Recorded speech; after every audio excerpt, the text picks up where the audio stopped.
الشيطان الرجيم بسم الله الرحمن الرحيم الحمد لله رب العالمين والصلاة والسلام على أشرف المرسلين وعلى آله وصحبه أجمعين أما بعد يا رب بالمصطفى بلغ مقاصدنا واغفر لنا ما مضى يا واسع الكرم الصلاة والسلام عليك يا رسول الله الصلاة والسلام عليك يا حبيب الله.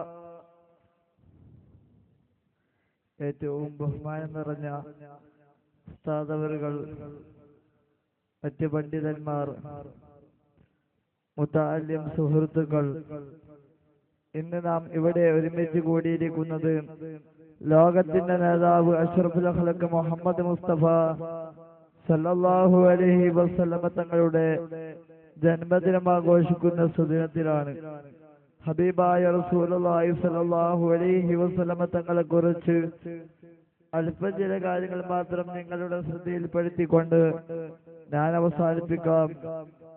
പറയുന്നതും കേൾക്കുന്നതും റബ്ബ് സുബ്ഹാനഹു വ തആല നമ്മിൽ നിന്ന് കബൂൽ ചെയ്യുമാറാവട്ടെ. ആമീൻ എന്ന് ആമുഖമായി ദുആ ചെയ്യുകയാണ്. ഹബീബായ റസൂലുള്ളാഹി സ്വല്ലല്ലാഹു അലൈഹി വസല്ലമ തങ്ങളെ സ്നേഹിക്കല് സത്യവിശ്വാസികൾക്ക് ഒഴിച്ചുകൂടാൻ പറ്റാത്തൊരു കാര്യമാണ്. ഹബീബായ റസൂലുള്ളാഹി സ്വല്ലല്ലാഹു അലൈഹി വസല്ലമ തങ്ങൾ നമ്മോട് പറഞ്ഞു, സ്വന്തം മാതാപിതാക്കളെക്കാളിലും ഭാര്യ സന്താനങ്ങളെക്കാളിലും എന്ന് വേണ്ട സകലമായ ജനങ്ങളെക്കാളിലും എന്നെ പ്രിയം വെക്കുന്നത് വരെ നിങ്ങളിൽ ഒരാളും തന്നെ പൂർണ്ണമായി മുഅ്മിനാവുകയില്ല. ഈ വാക്ക് ജീവിതത്തിൽ ഒപ്പിയെടുത്തവരായിരുന്നു അവിടുത്തെ സ്വഹാബാക്കൾ. നമുക്കറിയാം, ബഹുമാനപ്പെട്ട സിദ്ദീഖുൽ അക്ബർ റളിയല്ലാഹു അൻഹു ആരായിരുന്നു? മുഅ്മിനീങ്ങളെ, ഹബീബായ റസൂലുള്ളാഹി സ്വല്ലല്ലാഹു അലൈഹി വസല്ലമയെ അരുമ ശിഷ്യനായിരുന്നു. സിദ്ദീഖ് തങ്ങളും ഹബീബായ റസൂലുള്ളാഹി സ്വല്ലല്ലാഹു അലൈഹി വസല്ലം തങ്ങളും മക്കയിൽ നിന്ന് മദീനയിലേക്ക് പലായനം ചെയ്യുന്ന സമയത്ത് കുന്നുകളും മുള്ളുകളും താണ്ടിയുള്ള യാത്രയാണ്. ആ സമയത്തതാ ഉഹദ് യുദ്ധം കയറുന്ന സമയത്ത് ഹബീബായ റസൂലുള്ളാഹി തങ്ങളെ കാലിൽ നിന്ന് ചോര പൊട്ടിയത് കണ്ട സിദ്ദീഖ് തങ്ങള് ഹബീബായ നബി തങ്ങളെ തോളിലേന്തിക്കൊണ്ട് ആ വലിയ പർവ്വതം സിദ്ദീഖ് തങ്ങൾ കയറുകയാണ്. മാത്രവുമല്ല, മുഅ്മിനീങ്ങളെ, ഹബീബായ റസൂലുള്ളാഹി സ്വല്ലല്ലാഹു അലൈഹി വസല്ലം തങ്ങളുടെ മുന്നിലേക്ക് സിദ്ദീഖ് തങ്ങൾ ഓടുന്നു. കുറച്ചങ്ങ് കഴിയുമ്പോ പിന്നിലേക്ക് ഓടുകയാണ്. കുറച്ച് കഴിയുമ്പോ വലതു ഭാഗത്തേക്കും പിന്നീട് ഇടതു ഭാഗത്തേക്കും. ആ സമയത്ത് പുന്നാര മുത്തുനബി ചോദിച്ചു, അല്ലയോ സിദ്ദീഖേ, നിങ്ങൾക്ക് എന്ത് പറ്റിപ്പോയി? ആ സമയത്ത് സിദ്ദീഖ് തങ്ങൾ മറുപടി പറഞ്ഞു പോയി, നബിയേ, ഞാൻ അങ്ങയുടെ മുന്നിലും പിന്നിലുമായി ഇങ്ങനെ ഓടുന്നത് നബിയെ, അങ്ങേ വല്ല ശത്രുക്കളും വന്ന് ആക്രമിക്കുമെന്ന് പേടിച്ചിട്ടാണ്. ഈ നിലക്കോ അതാ പുന്നാര മുത്തനബിയുടെ ജീവിതകാലത്ത് ജീവിച്ച മഹാനാണ്. പക്ഷേ ഹബീബായ നബി തങ്ങളെ കാണാൻ സാധിച്ചില്ല. എന്താ കാരണമെന്നല്ലേ? ഹബീബായ നബി തങ്ങളെ കാലത്ത് ജീവിച്ചു കൊണ്ടിരിക്കുമ്പോ അവർക്കൊരു ഉമ്മ ഉണ്ടായിരുന്നു. മുഅ്മിനീങ്ങളെ, ആ ഉമ്മക്ക് ഹാദിമായിട്ട്, ആ ഉമ്മക്ക് ഈ ഒരൊറ്റ മകൻ മാത്രമേ ഉള്ളൂ.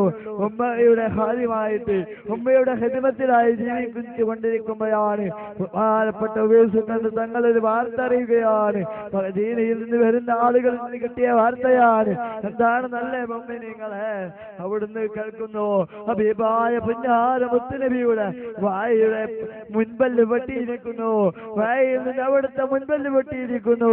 ഇത് കേൾക്കാണ്ട് താമസം ബഹുമാനപ്പെട്ട തങ്ങളതാ ഒരു കല്ലെടുത്തിട്ട് അവിടുത്തെ വായിലുള്ള മുഴുവൻ പല്ലുകളും കുത്തി കുത്തി പൊട്ടിക്കുന്നു. ഈ നിലക്കായിരുന്നു ലോകത്തുള്ള എല്ലാവരും ഹബീബായ നബി തങ്ങൾ സ്നേഹിച്ചത്. എന്റെ മുഅ്മിനീങ്ങളെ, ഞാൻ നിങ്ങളോട് കാര്യം പറയട്ടെ. ഈ ലോകത്ത് ആരെങ്കിലും ഉന്നതമായ പദവി അലങ്കരിക്കുന്നുണ്ടോ? അതിന്റെയൊക്കെ കാരണം ഒരു ഹൃദയത്തിലുള്ള ഹബീബായ നബി തങ്ങളോടുള്ള അടങ്ങാത്ത സ്നേഹം കൊണ്ട് മാത്രമാണ്. നമുക്കറിയാം, ഈ കാലഘട്ടത്തിലെ ഇതിഹാസ പുരുഷൻ എന്നറിയപ്പെടുന്ന ലോകം മുഴുവൻ അംഗീകരിച്ച നമ്മുടെ നേതാവുണ്ടല്ലോ, ബഹുമാനപ്പെട്ട ഖമറുൽ AP ഉസ്താദ്. ഉന്നതമായ പദവി അലങ്കരിക്കുന്നത് ഉസ്താദ് ധരിച്ച ഡ്രസ്സിന്റെ പവർ കൊണ്ടല്ല, അല്ലെങ്കിൽ ഉസ്താദ് സഞ്ചരിക്കുന്ന കാറിന്റെ പവർ കൊണ്ടല്ല, നേരെ മറിച്ച് ഹബീബായ നബിത്തങ്ങളോടുള്ള ഉസ്താദിന്റെ കൽബിലുള്ള വല്ലാത്ത ഇഷ്ക് കൊണ്ടാണ്, അടങ്ങാത്ത പ്രാമം കൊണ്ടാണ്. നമുക്കറിയാം, ഉസ്താദുമാരായ പണ്ഡിതന്മാരായ സഖാഫിമാര് പറയുന്നത് കേട്ടിട്ടുണ്ട്. ബുഖാരിയിൽ സബക്കെടുക്കുന്ന സമയത്ത്, മരക്കസിലുള്ള ബുഖാരി സബക്കെടുക്കുന്ന സമയത്ത് ചില സന്ദർഭങ്ങളിൽ ഉസ്താദ് അവിടുത്തെ ശിഷ്യന്മാരോട് ഹബീബായ നബിത്തങ്ങളെ കുറിച്ച് മദ്ഹ് പാടിപ്പിക്കുകയും അത് കേട്ട് പുന്നാര നബിയോടുള്ള അടങ്ങാത്ത പ്രാമം കൊണ്ട് ഉസ്താദ് പൊട്ടി പൊട്ടി കരയാറുണ്ട്. അതുകൊണ്ട് മാത്രമാണ് ഉസ്താദ് വലിയ പവറിൽ അലങ്കരിച്ചു കൊണ്ടിരിക്കുന്നത്. ഞാൻ പറഞ്ഞു വരുന്നത്, ലോകത്തെ ഏതൊരു വ്യക്തിയും റസൂലുള്ളാഹിനെ പ്രാപിക്കുന്നുണ്ടെങ്കിൽ അവന്റെ ഹൃദയത്തിൽ അവൻക്ക് വലിയ പവറുണ്ട് കേട്ടോ. എന്നാൽ എന്റെ മുഅ്മിനീങ്ങളെ, ഞാൻ ഒറ്റ കാര്യം പറഞ്ഞ് നിർത്തട്ടെ. മനുഷ്യന്മാരെ മാത്രമല്ല കേട്ടോ റസൂലുള്ളാഹിനെ പ്രാപിക്കുന്നത്, അതാ മരങ്ങളും ഈ ലോകത്ത് പടച്ചിറപ്പി പടച്ച എല്ലാ വസ്തുക്കളും റസൂലുള്ളാഹിനെ സ്നേഹിക്കുന്നുണ്ട് കേട്ടോ. റസൂലുള്ളാഹിനെ സ്നേഹിക്കാത്തവൻ മനുഷ്യനാണോ? അവന് ലോകത്തിന്റെ എന്ത് പവറാണ് ലോകത്തുള്ളത്? ഞാൻ ഒറ്റ സംഭവം പറഞ്ഞ് നിർത്തട്ടെ. ഹബീബായ നബി തങ്ങളോട് അതാ റസൂലുള്ളാഹി തങ്ങളോട് ഒരു അഅറാബി വന്ന് ചോദിക്കുന്നു, നബിയേ മുഹമ്മദേ, നിങ്ങൾ നബിയാണെന്നുള്ളതിന് എന്താണ് തെളിവുള്ളത്? നിങ്ങൾ ആ സമയത്ത് അവിടുന്ന് പറയുന്നു, ആ കാണുന്ന ഈ തെപ്പന വട്ടലുണ്ടല്ലോ, ഈ തെപ്പന മരമുണ്ടല്ലോ, ആ മരത്തിനോട് ചെന്ന് പറ, നിന്നെ മുഹമ്മദ് നബി വിളിക്കുന്നുണ്ട്.